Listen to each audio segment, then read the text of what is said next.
Señor por la oportunidad que nos concede una vez más estar en su casa de oración.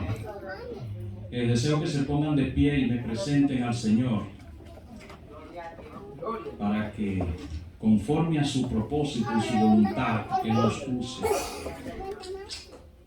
Pastor, comienza la oración. Amado Jesús, mi Rey, mi Señor, mi Salvador, mi Dios, mi Hacedor, Dios, el que conoce todo de mí, Dios, al que delante de Él nada puedo esconder. Estoy ante tu presencia, Dios, tú sabes, Señor, me siento incapaz. Espíritu Santo de Dios, pero me pongo en tus manos. Señor, mira a mis hermanos presentes, mira a los ausentes, Dios, los que no están en este lugar por diversas, Dios mío, circunstancias. Yo te ruego, Espíritu Santo, que tú le visites, que tú seas con ellos. Aquellos que están desalentados, Dios, que tú pongas tu espíritu de nuevo, Dios de gloria, que tú derrames de tu unción, aún, Dios mío, en aquellos, Señor, que se sienten debilitados. Yo te doy gracias por la visita, Dios. Te pido que tú les bendiga de manera grande y especial. Que tú colmes de tu gloria, de tu bendición, Dios mío, a todos los presentes. Que tu gloria sea manifestada. Señor, estoy en tus manos. Por eso me declaro seguro. Porque tú eres mi Dios. Gracias, Jesús. Amén. Hermano, en esa misma posición, vamos a buscar en nuestra Biblia, en el capítulo 39 de Génesis, y vamos a leer el último verso.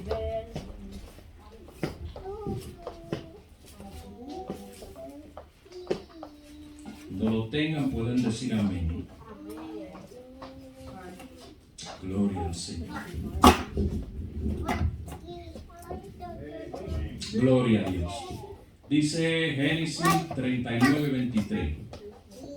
Y no necesitaba atender el jefe de la cárcel cosa alguna de las que estaban al cuidado de José, porque Jehová estaba con él. Jehová estaba con José, y lo que él hacía, Jehová lo prosperaba. Bien, hermano, pueden sentarse. Ya demos gracias a Dios por su santa palabra. Yo le he puesto como tema al mensaje: Dios desea que el mundo sepa que Él está con nosotros. Y si usted lo cree, dígalo de manera individual. Diga: Dios desea que el mundo sepa que Él está conmigo. Gloria al Señor. Fíjese algo, hermano. Cuando la gente nos ven caminar por la calle, muchas veces por el vestuario nos distinguen. Dicen: ese parece evangélico. Otras veces dicen: ese parece de los aleluya. Otras veces dicen: ese es religioso. Otras veces dicen: ese es cristiano. Y esas son cosas bonitas. Pero eso no hace que el mundo reconozca que Dios está con nosotros.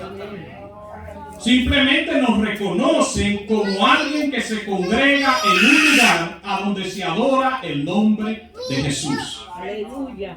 Mira, a mí me han llamado: tú eres de los sabadistas. Hasta eso me lo han preguntado. La gente te ve bien vestido un sábado por la mañana, tú vas a un retiro, vas a una actividad cristiana, y como es una costumbre de los adventistas reunirse los sábados, pues cualquiera dice: tú eres de ellos. Como te pueden confundir con la otra religión. El caso es, hermano, que nosotros simplemente nos vamos a dar a conocer dentro del mundo como que Dios está con nosotros a través de los frutos. Esto es lo que Dios espera que nosotros vivamos dando fruto para que el mundo conozca que Él está en nosotros. Pero hay una cosa, hermano. ¿De qué manera nosotros vamos a dar fruto si no somos probados? La única forma que el mundo reconoce que Dios está en nosotros y con nosotros es cuando nosotros estamos siendo probados, pero nos mantenemos firmes, sin claudicar. Entonces el mundo identifica que verdaderamente Dios está en nosotros y con nosotros. No hay otra forma. Y fíjese algo, hermano. Hay diversas pruebas. Hay pruebas del hogar. Hay pruebas que son de aposento. Que solo sabe usted lo que está pasando. Solo sabe el círculo familiar lo que usted está pasando. Y esa prueba Dios la permite para fortalecer nuestra relación con Él. Pero hay otro tipo de prueba. Hay una prueba donde Dios permite que el mundo tenga conocimiento de lo que usted está pasando. Y el mundo le pone el ojo encima. Y de acuerdo a cómo usted reacciona, entonces el mundo identifica si verdaderamente Dios está con usted. Solamente de esa forma. Y le pongo un ejemplo. Un día yo voy al banco y veo una fila larguísima. Y hay mucha gente diciéndole hasta estúpido a los cajeros. Mira cómo están esos estúpidos aquí, mira la fila y ellos hablando allá adentro. Y gente, ya usted sabe, vociferando en contra de los cajeros. Y hay alguien que está en silencio. Y la gente mira al que está en silencio como que este no se desespera. Y de repente aparece una persona y dice: oye, pero esos estúpidos no se mueven, ¿qué es lo que están hablando? Y yo, hermano, y mientras aquella mujer cambia su rostro y se refiere a los cajeros como estúpidos, y ya usted sabe, dijo otras cosas. Pero después, al poquito rato, dice: ¿y yo que tengo que ir para el culto? Ay, hermano, miren, a veces eran así, los que estaban así en la fila. Ahí se dañó todo. Nosotros tenemos que cuidar nuestro vocabulario. Y cuando nosotros cuidamos nuestro vocabulario, lo que hablamos, entonces nosotros le decimos al mundo verdaderamente que Dios está con nosotros. Sí, Señor. Y por eso me gusta esta palabra de José. Mire lo que dice el verso. Y no necesitaba atender el jefe de la cárcel cosa alguna de la que estaban al cuidado de José, porque Jehová estaba con José y todo lo que hacía prosperaba. Mire esa palabra, hermano. Allí aquel jefe de la cárcel estaba lamentándose de que habían sacado a José de la administración del palacio y ahora lo llevan a la cárcel. Y mientras José estuvo en el palacio administrando todas las cosas, dice la Biblia que todo lo que José hacía prosperaba.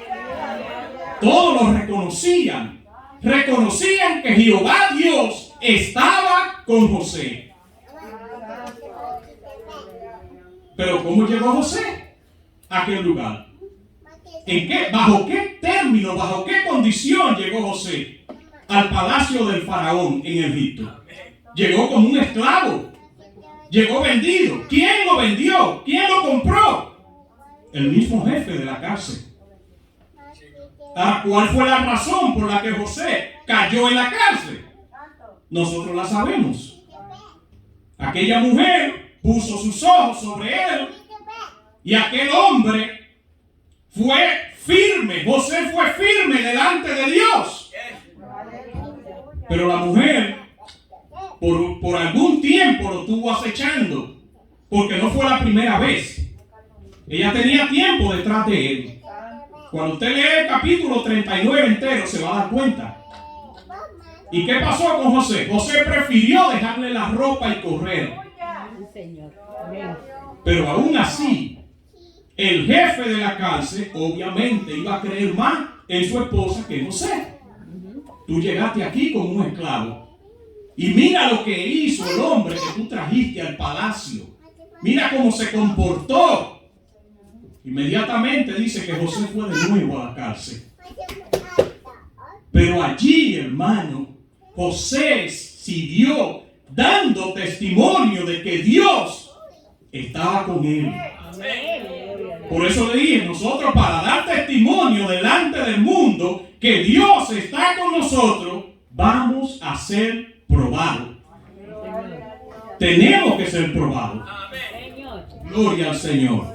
Y cuando usted lee el verso, usted continúa leyendo en el capítulo 40, oiga lo que dice.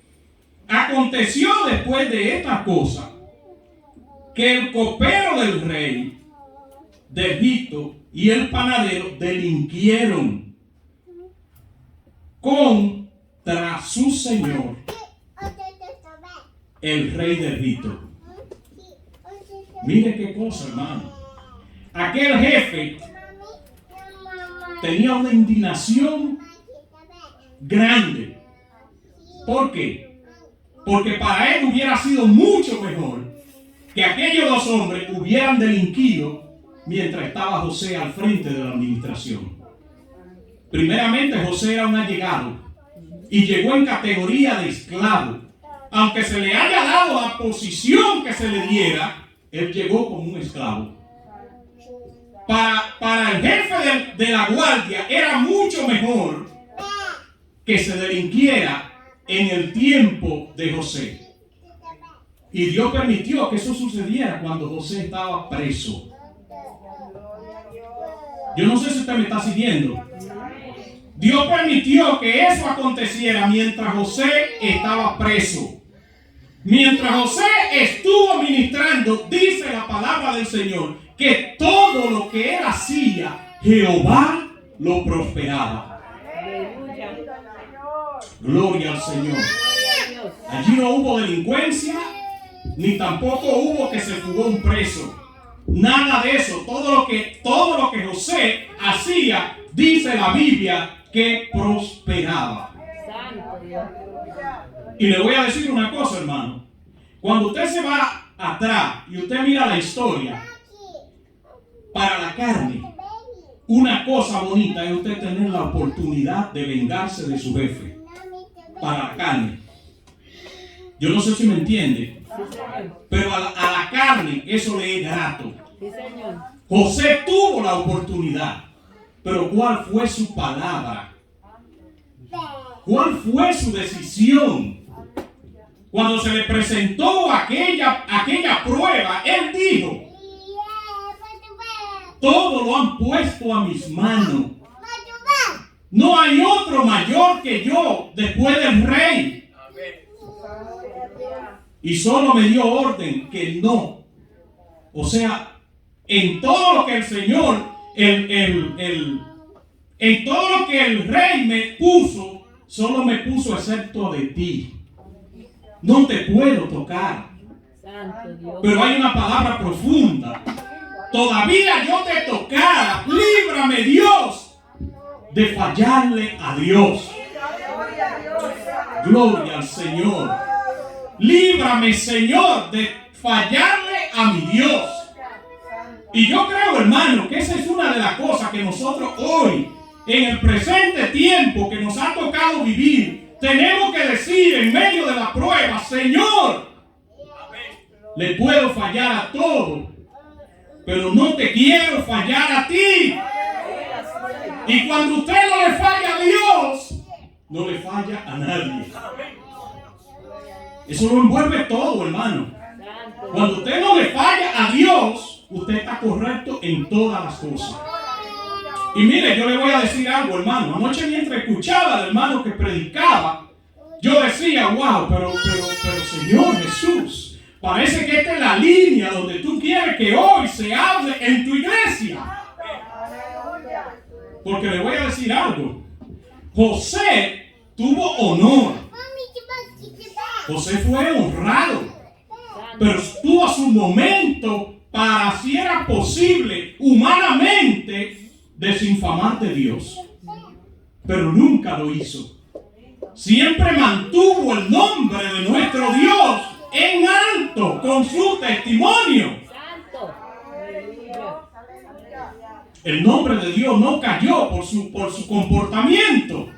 El nombre del Señor se mantuvo siempre en alto. Cosa que todos decían, el Dios de José, Jehová Dios, está con él. Lo reconocían todos los dioses y todos los reyes de las diferentes provincias. Reconocían que Dios estaba con José. Pero hay una parte donde yo le quiero decir, hermano, y esto me apena decirlo. Fíjese algo donde la iglesia muchas veces ha fallado. Como iglesia, como cristianos, muchas veces hemos fallado. José no cayó de la gracia nunca. Se mantuvo fiel en todas las cosas que le pasaron.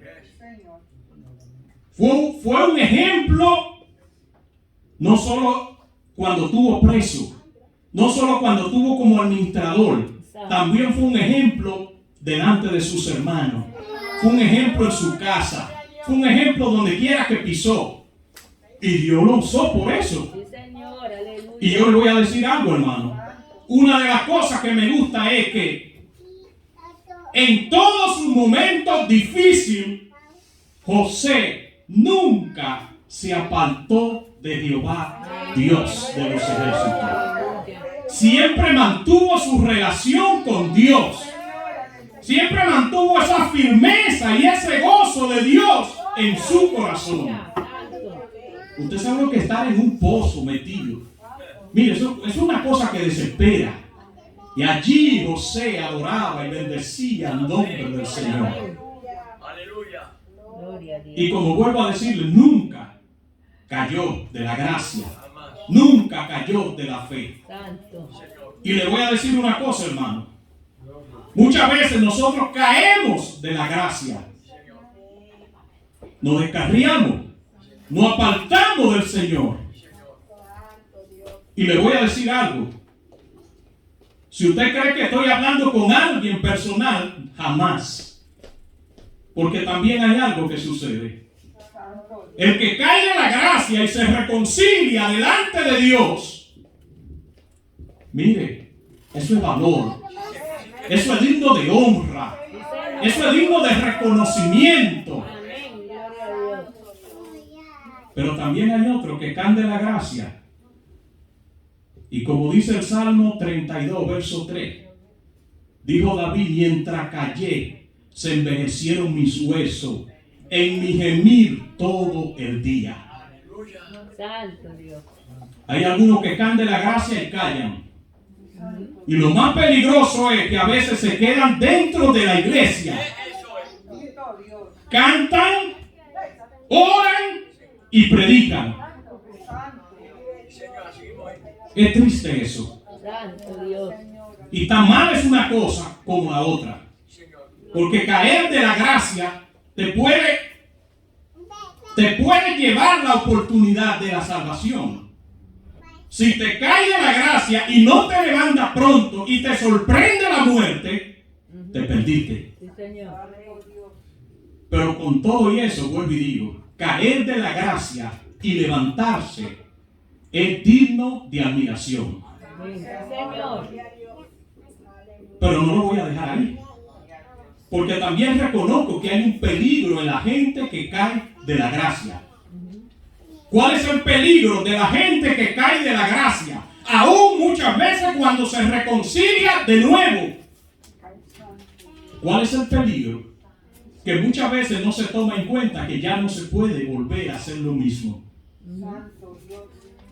Ya tú no puedes volver a hacer lo mismo. Sí, Señor. Si tú caíste de la gracia por algún demonio que tomó control de tu mente y te llevó a caer de la gracia, entonces tú no puedes orar como oraba antes. Y si nosotros lo buscamos en Mateo 12:43, nosotros no vamos a dar cuenta de lo que dice la Biblia. Dice Mateo 12:43. Cuando el espíritu inmundo sale de un hombre, anda por lugares secos, buscando reposo, y no lo halla. Entonces dice: volveré a mi casa de donde salí. Y cuando llega y la haya barrida y desocupada y barrida, entonces va y tomando consigo otros 7 espíritus peores que el de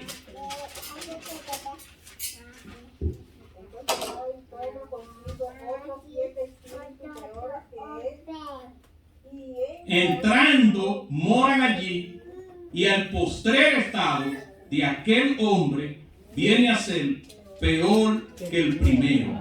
Así también acontecerá a esta mala generación.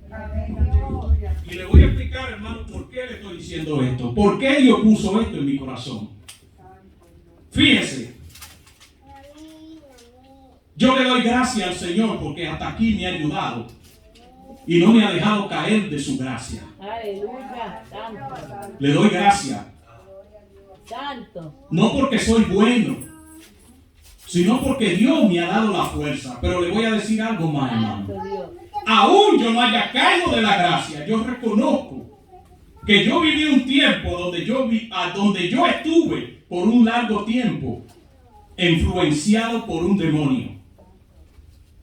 En una ocasión, fíjese que el tema del mensaje es que Dios quiere que el mundo sepa que Él está con nosotros. Y vamos a ser probados. En una ocasión, hermano, nosotros en mi país estábamos en un retiro. Hacíamos retiros mensuales. Y yo no mancaba esos retiros. Y recuerdo que cuando se está terminando el retiro, el pastor dijo: hermano, muchas veces cuando venimos a la casa del Señor, hay gente que están desesperados por irse. Pero aquí es el único lugar donde nosotros estamos seguros. Porque estamos bajo la cobertura del Espíritu Santo. Y yo dije amén. Pero él dijo otra palabra: nosotros no sabemos lo que el diablo tiene ahí afuera cuando nosotros salgamos. Y yo dije amén. Hermano, cuando yo llego a mi casa, era 75 kilómetros de mi casa, de un pueblo a otro. Cuando yo llego a mi casa, al poco rato me da por salir a comprar algo. Cuando estoy mirando un tumulto de gente como que estaban peleando, me devolví. Cuando ya creo que todo terminó, entonces salí. Y cuando salgo, en aquel lugar todavía quedaba algo de la atmósfera que se estaba manifestando allí. Y recuerdo que hay un jovencito que me dice: ¿qué pasa? Le digo: no pasa nada. Pero hermano, diciéndome qué pasa y dándome una galleta. Hermano, pero usted sabe lo que es una galleta. Una galleta que a los 3 días la cara me hacía así. La cara. Yo tuve que ir al médico porque el ojo se me inflamó de una manera que yo duré como 3 días lagañando. Que eso daba pena. El pueblo comenzó a decir, la gente que me conocía, él se convirtió jovencito. Pero el que conoció quién era ese, sabe que ese muchacho está en peligro. Hermano, y la iglesia no me desamparó, la iglesia estaba ahí detrás de mí. Y le voy a decir algo, hermano, ya yo creo que yo no recuerdo bien si ya tenía el paquete hecho para venir para acá. Pero era en esos días, yo creo que sí, porque tuve un mes después que me avisaron. Hermano, y le puedo decir que eso fue duro para mí. Yo llegué aquí y mi esposa es testigo. Mi esposa dijo: oye, pero lo que yo traje fue un monstruo. A veces yo me espantaba de la cama y era eso que estaba soñándome. Y no se lo puedo esconder, hermano. Duré tiempo planificando cómo lo iba a matar. Duré tiempo planificando, digo, de qué manera lo mato sin tener que caer en la cárcel. Y había un espíritu demoníaco que me decía: si lo matas no va a durar mucho tiempo en la cárcel. Tiene buena relación y por tu comportamiento va a salir pronto de la cárcel. Y yo llegué aquí, hermano, y eso estaba gravitando en mi mente y en mi corazón. Pero le voy a decir algo, hermano. Yo no me quedé ahí. Yo dije, esta es una condición a donde yo tengo que orar más. Si yo oraba una vez, yo tengo que comenzar a orar más. Y le puedo decir, hermano, que me metí en un tiempo de oración. Me metí con Dios, de verdad. Y el Espíritu Santo me ayudó a superar esto. Santo Dios. Le puedo decir, hermano, que hoy yo me río de eso. Y si estuviera ahí, tengo el valor y el amor para darle un abrazo. Santo Dios. Eso lo hace Dios. Amén. Pero ¿qué pasa muchas veces cuando nosotros caemos de la fe? Aquí dice la Biblia que cuando el espíritu inmundo sale del hombre, dice, anda por lugares secos, buscando reposo, y no lo halla. Entonces dice, volveré a mi casa de donde salí. Ahora yo le pregunto, cuando usted cae de la fe, la presencia de Dios, y usted comienza a pecar, ¿la presencia de Dios se queda con usted? Jamás. La presencia de Dios se va. Entonces ahí es cuando el demonio que lo llevó a caer de la gracia, dice que regresa con 7 más. Entonces ahora mi pregunta es, ¿puede usted orar igual? Y es ahí donde está el error de nosotros. A veces caemos de la gracia y volvemos a orar igual. La misma media hora, el mismo día, las mismas 2 veces que nos congregábamos. Y cuando hacemos eso, estamos propensos a volver a caer. Que Dios nos ayude, hermano, pero es así. Y yo le puedo decir, hermano, como testimonio, yo creo que yo tenía la rodilla tan dura que yo podía caminar con la rodilla. Para yo poder superar eso. Y fíjese algo, hermano, muchas veces nosotros creemos que no estamos poseídos por demonios. Y si Dios está con nosotros y en nuestros corazones, nosotros no estamos poseídos por demonios. Pero sí podemos estar influenciados por demonios. Y podemos predicar, podemos cantar y podemos orar influenciados por demonios. Y son tan peligrosos que, igual que la misma posición. Porque bajo la influencia, usted se puede ir al infierno. Y le pruebo, hermano, nosotros podemos orar bajo la influencia, estando influenciados por espíritus malignos. Fíjese, cuando Judas vende al maestro, ¿usted cree que Judas estaba poseído por demonios? Si Judas hubiese estado poseído por demonios, no se puede acercar al maestro. No puede acercarse a la presencia del Señor. Aleluya, santo. Y él fue, se acercó y lo entregó con un beso. Ahora yo le pregunto, para hacer lo que hizo, ¿no estaba influenciado por demonios? Sí, estaba influenciado por demonios. Santo Dios. Y tristemente, hermano, nosotros tenemos que aprender a reconocer esto. Porque muchas veces nosotros estamos orando las mismas horas después que caímos de la gracia. Estamos orando las mismas horas, el mismo tiempo que orábamos, y queremos que Dios trate con nosotros. Pero ahí está la influencia, hermano. Y hasta que tú no logras meterte con Dios, esos 7 espíritus, aunque salieron de ti cuando te reconciliaste, cuando volviste a la presencia del Señor, ahí está la influencia. Y esas influencias a veces no te dejan orar. Esas influencias a veces no te dejan avanzar. Aleluya. Y peor que todo, a veces no dejan que la iglesia crezca. Amén, Señor.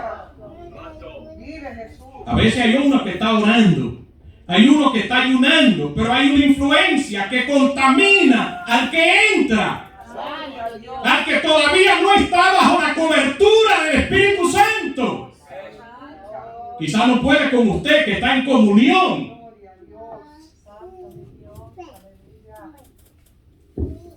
Y eso fue lo que José entendió, hermano. José se mantuvo porque él sabía el peligro que había en la caída. Santo Dios. Por eso yo le digo, hermano, el que está firme, dice la palabra del Señor, mire que no caiga. Eso es lo que el Señor quiere. Y yo le voy a decir, hermano, los que estábamos aquí anoche, sabemos que Dios nos habló. La iglesia necesita volver de nuevo a orar. La iglesia necesita volver de nuevo a Dios. Y cuando digo la iglesia no me estoy sacando, yo me siento parte de la iglesia. Tenemos que volver, hermano. Nosotros no estamos buscando a Dios con hambre, nosotros no estamos buscando a Dios con sed. Anoche nos amonestaba el predicador, hermano, y esa es la caída de muchos templos, que las iglesias no están orando. Eliseo fue sabio cuando le decía a Elías: yo necesito que cuando tú te vayas me dé una doble porción de tu espíritu. Ahí habían dos cosas. Eliseo admiraba mucho al ministerio de Elías. Y él sentía que con una porción de lo que Elías tenía, él nunca lo iba a representar bien. Pero también tenía una mirada en el futuro. El que tiene una mirada en el futuro espera que Dios siempre va a estar con él, pero también sabe que estamos viviendo todos los días tiempos más difíciles, tiempos más peligrosos. Y fíjese, como Dios reconoce al que está con él y no le deja, nosotros pasaríamos el día o la tarde hablando de la historia de José. Porque es una historia linda, pero hay una palabra, hermano. Hay una palabra para los que le temen a Dios, para los que verdaderamente Dios está con nosotros. El profeta Isaías le dijo al pueblo de Israel en el capítulo 54, verso 15: el que conspira contra ti lo hará sin mí, y el que contra ti conspirare, delante de ti caerá. Esta promesa fue para el pueblo de Israel, pero nosotros estamos anexados a ese pueblo, anexados por medio del sacrificio de Jesucristo. Bendito el nombre de Jesús. Dios está con nosotros como poderoso gigante. Pero tengo para decirle, hermano, que el mundo tiene los ojos puestos sobre la iglesia. Y le voy a decir algo, hermano. Satanás no tiene que ver si se gana el mundo entero. A Satanás lo que le interesa es que los cristianos se dobleguen delante de él. Ese es su triunfo completo. Cuando los cristianos caen de la gracia, cuando los cristianos caen de la fe, él dice: estoy triunfando. Por eso que cuando él se presentó delante de Jesús fue tan atrevido que él le dijo: todo esto te daré si postrado me adorares. Ahí estaba la victoria de él, en que el Hijo de Dios se doblegara delante de él. Yo te quiero decir, hermano, no te doblegues delante del pecado. Hermano, el tiempo de la venida de Cristo está cerca. Y Cristo viene a buscar una iglesia santa, una iglesia sin mancha, una iglesia sin contaminación. Y dice su palabra que sin santidad nadie verá al Señor. Hermano, estamos peleando una batalla fuerte. Los aires están contaminados. Yo le decía a antier a un cuñado mío que me decía: ¿cómo está? Me dice: bueno, estamos bien, si se puede decir. Yo le digo: ¿qué pasa? Me dice: me duele todo el cuerpo. Me duele todo. Y yo le decía: hay cosas que son de carácter emocional. Hay cosas que son de carácter espiritual negativo, que operan en nuestro cuerpo. Pero también hay cosas que son de carácter emocional. Y yo le decía, tú te sientes mal. Si esta llamada yo te hubiera dicho que yo necesito que tú vayas y me hagas un trabajo, y tú sabes que tú te vas a ganar 50,000 pesos, de seguro que tú te sientes bien de una vez. Y me dice, oye, pero yo te voy a decir algo. En una ocasión yo le estaba diciendo, Señor, si tú me ayudas a hacer un trabajito con lo que me gane, voy de una vez al médico.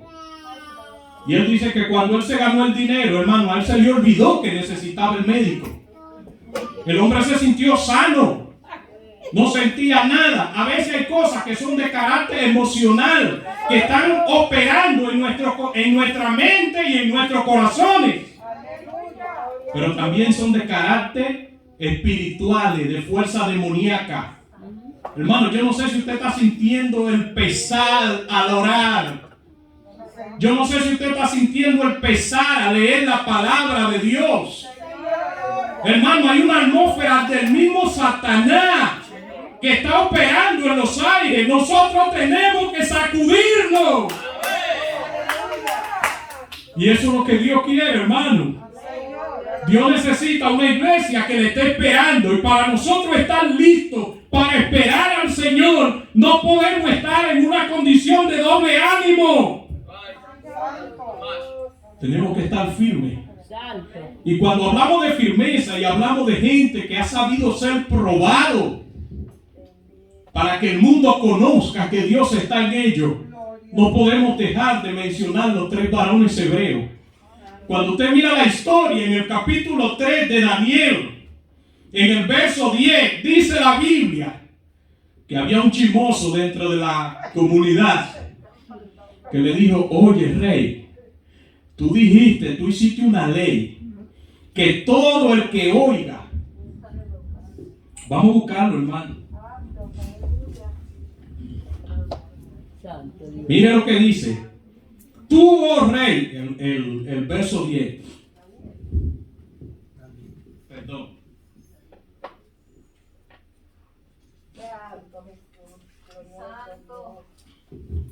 Tú, oh rey, has dado una ley que todo hombre, ahí no está diciendo que todo católico, ni que todo mormón, ni que todos los que estaban trabajando en el reino. Dice que todo hombre. Dice, tú, oh rey, has dado una ley que todo hombre, al oír el sonido de la bocina, de la flauta, del tamboril, del arpa, del salterio y de la zampoña, y todo instrumento de música, se postre y adore. Y el que no se postre y adore, sea echado dentro de un horno de fuego ardiendo. Y hay unos evangeliquitos, porque así nos miran, los que están dentro de una potencia donde todos adoran a un Dios, y hay 3 o 4 evangélicos, 2 o 3 rebeldes. Mire lo que dice. Y hay unos varones judíos, los cuales pusiste sobre los negocios de la provincia de Babilonia, Sadrach, Mesach y Abednego. Estos varones, oh rey,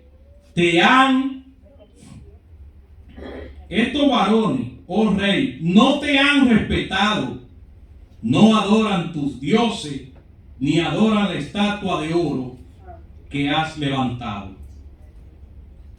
Entonces Nabucodonosor dijo, con ira y con enojo, que trajesen a Sadrach, Mesach y Abednego.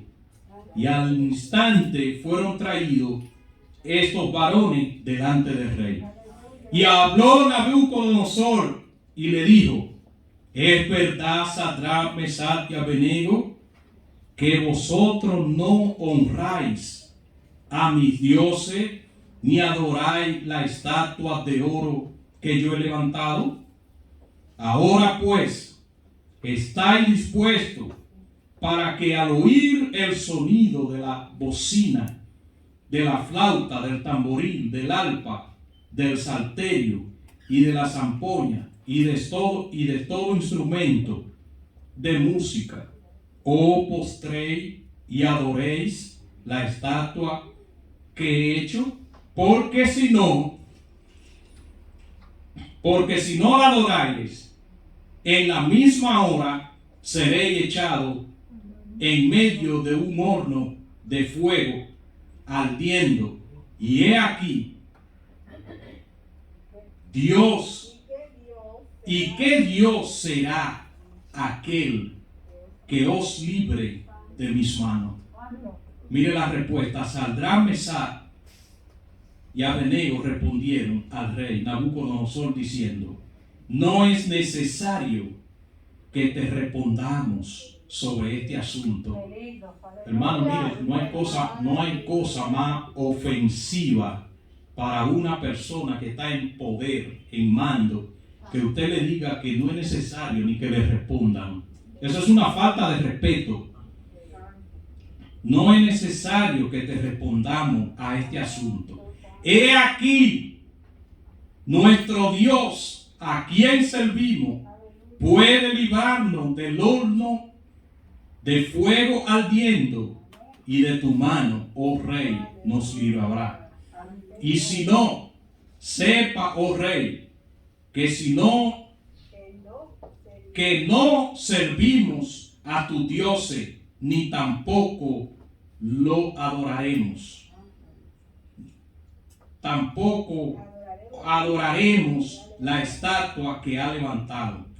Entonces Nabucodonosor se llenó de ira y se desnudó su aspecto y su rostro de su rostro contra Sadrach, Mesach y Abednego, y ordenó que el horno se calentase 7 veces más de lo acostumbrado. Y para terminar, hermano, y saltar aquí dice el verso que dice: entonces, el verso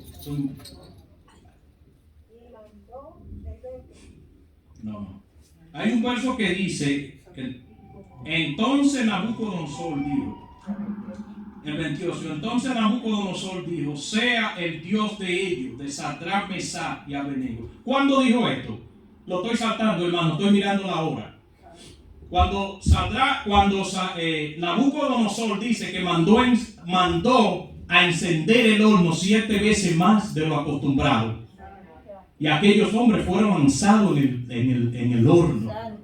Y dice la Biblia, he aquí no fueron 3, pregunta Nabucodonosor, lanzaron 3, y veo 4, y veo que se pasean, y el cuarto es semejante al Hijo de Dios. Hermano, tuvieron que entender que Dios estaba con ellos. Muchas veces hay cosas que a nosotros se nos están dificultando porque el mundo no está viendo verdaderamente a Dios en nosotros. Cuando el mundo entienda verdaderamente que Dios está con nosotros, hermano, las puertas se comienzan a abrir. Pero primero tenemos que ser probados. Aquellos fueron tan profundamente probados, hermano, que fueron capaces de dar su vida. Cuando dijeron: sepa, oh rey, que a Dios que nosotros servimos nos puede librar de tu mano y del horno. Y si no nos quiere librar, que no nos libre. Pero a tu Dios y a tu estatua no adoraremos. Hermano, Dios está buscando una iglesia de verdad decidida. Una iglesia que entienda lo que es el compromiso, el valor del compromiso de la salvación. Y cuando nosotros, hermano, me da pena decir esto, pero a veces nosotros decimos: yo soy cristiano. Y lo decimos con una pena, como que nosotros no entendemos lo que significa ser cristiano. Como que nosotros no hemos entendido el valor de ser un hijo de Dios. Como que nosotros no hemos entendido el valor de lo que significa la eternidad con Cristo. Cuando nosotros entendemos lo que significa la salvación, lo que significa la eternidad con el Señor y lo que significa condenación eterna, entonces nosotros vamos a caminar de otra manera. Y no le estoy diciendo al pueblo de Dios que el pueblo de Dios está en pecado. No estoy diciendo eso. Estoy diciendo, hermano, hágase un autoexamen usted. Sí, Señor. Si usted está buscando a Dios como verdaderamente Dios está esperando de usted. Sí, Señor. Si usted está buscando a Dios como verdaderamente Dios quiere que lo busque, para derramar su gloria sobre usted, para derramar su gloria sobre nosotros. Yo le puedo decir, hermano, una palabra. Yo llegué a este lugar. Yo no estaba acostumbrado a ver 3 o 4 gente. Yo estaba acostumbrado a una iglesia por lo menos de 125 personas. Santo. Y yo le voy a decir una cosa. Eres lindo, Padre. Como humano, a veces ese ambiente te hace sentir bien. Llegar a una iglesia donde haya un buen equipo de música, un buen coro, eso es bonito para la carne. Y a Dios le agrada eso. Pero ¿sabe qué, hermano? Yo creo que estoy en el mejor lugar. Aleluya. Una iglesia donde se honra y donde se adora el nombre de Jesús. Y se da la sana doctrina. Santo. Pero también le voy a decir otra cosa. Y lo voy a decir cada vez que Dios me dé la oportunidad. Yo estoy esperando ver la transformación. Yo estoy esperando ver el Espíritu Santo cómo va a traer las almas a este lugar. Yes, Lord. Yo lo estoy esperando, yo estoy orando por eso. No solamente voy a ser un espectador. Yo siento que el Señor me trajo aquí y voy a ser parte. Pero también le voy a decir algo, hermano. Cuando uno llega, cuando uno va a su casa y espera visita, uno limpia la casa. Santo. Aleluya. Usted no recibe la visita con la casa sucia. Entonces Dios quiere que nosotros nos preparemos primero para la cosecha. Amén. Dios no va a traer una cosecha a este lugar si usted no está preparado para alimentarla. Dios no va a sacar gente de la calle para que vengan a un lugar a chamucarse. Dios va a traer las almas para que reciban el pan de vida. Santo Dios. Pero nosotros no solamente podemos estar para servirlo. Nosotros tenemos que demostrarle que también estamos dando el pan, pero que también tenemos vida. Aleluya. Que tenemos vida de Dios. Hermano, Dios le bendiga, Dios le guarde. Y ojalá que el Señor nos ayude a entender y a despertar. Sí, Señor. Estamos viviendo tiempos difíciles, hermano. Y así como Eliseo le pidió a Elías, y déjeme decirle que Eliseo veía a Elías como un símbolo de Dios. Oiga cómo le dice, una doble porción de tu espíritu. Él no estaba mirando la persona de Elías, él estaba mirando la persona de Jesús en Elías. Santo. Ojalá que el mundo así pueda ver a Dios en nosotros. Dios le bendiga, Dios le guarde. Amén.